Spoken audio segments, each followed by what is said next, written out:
بسم اللہ الرحمن الرحیم۔ اپنے ایک کالم میں کالم نگار حفیظ اللہ نیازی نے عمران خان کی قیادت کو جذباتی اور غیر منطقی قرار دیتے ہوئے کہا ہے کہ عمران خان کو ان کی سیاسی بصیرت کی کمی ہمیشہ غلط فیصلوں پر اکساتی رہی ہے۔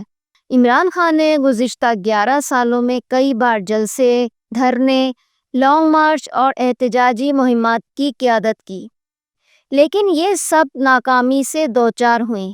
2014 کے آزادی مارچ سے لے کر 2022 کے لانگ مارچ تک ہر بار انہیں امید کے ساتھ میدان میں اترتے دیکھا گیا، مگر مطلوبہ نتائج حاصل نہ ہو سکے۔ 2014 کے دھرنے کے دوران اگرچہ یہ دھرنا 124 دن تک جاری رہا، لیکن سانیہ آرمی پبلک اسکول کے بعد ہی اس کا خاتمہ ممکن ہوا۔ کالم نگار کہتے ہیں کہ عمران خان کی سیاست اور مہمات میں اسٹیبلشمنٹ کا کردار ہمیشہ نمایاں رہا ہے۔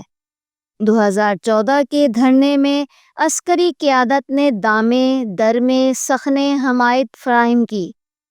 اسی طرح 2022 میں جنرل فیض حمید کے ذریعے جلسے جلوس کروا کر شہباز شریف کی حکومت پر دباؤ ڈالنے کی کوشش کی گئی۔ کالم نگار مزید لکھتے ہیں کہ عمران خان کی ہر مہم میں بڑی تعداد میں عوام کو متحرک کرنے کے دعوے کیے گئے، لیکن حقیقت میں شرکت کرنے والوں کی تعداد ہمیشہ کم رہی۔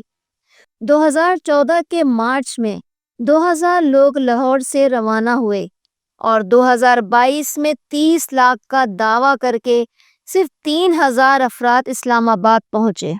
جنرل عاصم منیر کی بطور آرمی چیف تعیناتی کے بعد عمران خان اسٹیبلشمنٹ کی حمایت سے مکمل طور پر محروم ہو گئے۔ کالم نگار کا کہنا ہے کہ عمران خان نے جنرل عاصم منیر کی تعیناتی رکوانے کے لیے 9 مئی 2023 کے واقعات کو بھی اپنے سیاسی مقاصد کے لیے استعمال کیا، لیکن یہ حکمت عملی بھی ناکام رہی۔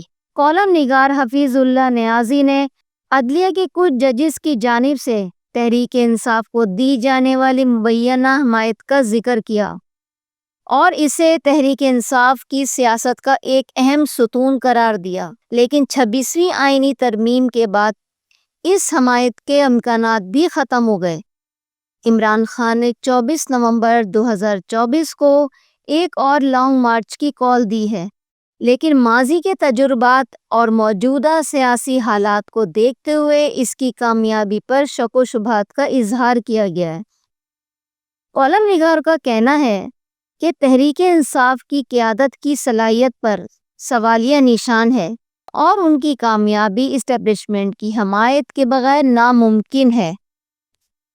عمران خان اور تحریک انصاف کی سیاست کا دائرہ ہمیشہ جلسے جلوس اور لانگ مارچ کے گرد گھومتا رہا ہے، لیکن ان کی ناکامیوں نے ان کی ساکھ کو شدید نقصان پہنچایا ہے۔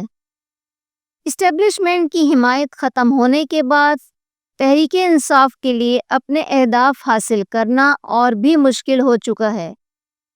کالم نگار حفیظ اللہ نیازی نے تحریک انصاف کی قیادت کو مشورہ دیا کہ وہ اپنی حکمت عملی پر غور کریں اور سیاسی بصیرت پیدا کریں۔